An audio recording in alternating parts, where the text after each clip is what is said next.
Tradiční charitativní koncert Vánoce pro kočku se i letos uskutečnil v hudebním salonku Ústecké knihovny. Žáci základní umělecké školy Chabařovice pravidelně podporují venkovní kočky a tak i vstupné bylo tematické a netradiční. Platilo se jednou kočičí konzervou. Výtěžek z této akce jde na podporu neziskové organizace, která se stará o venkovní kočky, a my jako škola jim chceme zpříjemnit taky vánoční svátky, aby i kočky věděly, že se mají slavit Vánoce a že tady nejsou sami.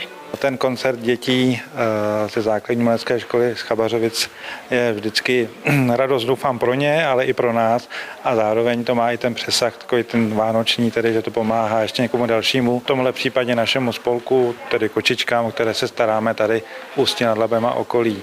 Tak já jsem zpívala Domine Deus od Vivaldiho s kamarádkou a s klavírem, a pak budu hrát s houslovým souborem. Tak zapojila jsem se do tomboly a už jsem vyhrála 2 věci, i taťka se zapojil, takže to přijde fajn. Já dneska doprovázím tady dvojčata na klavír, je to dlouhá skladba. No. Mám doma psa, jsem moc ráda, chtěla bych teda ještě jako kočičku, ale mám i želvu, takže je to fajn.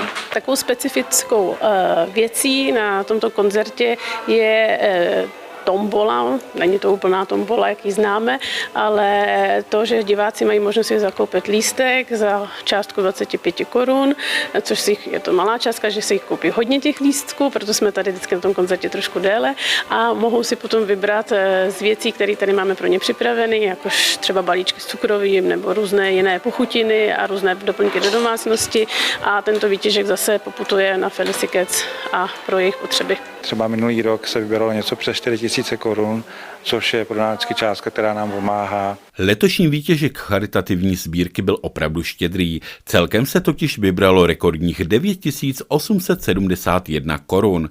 Pro regionální televizi Ústecko Jan Vraný.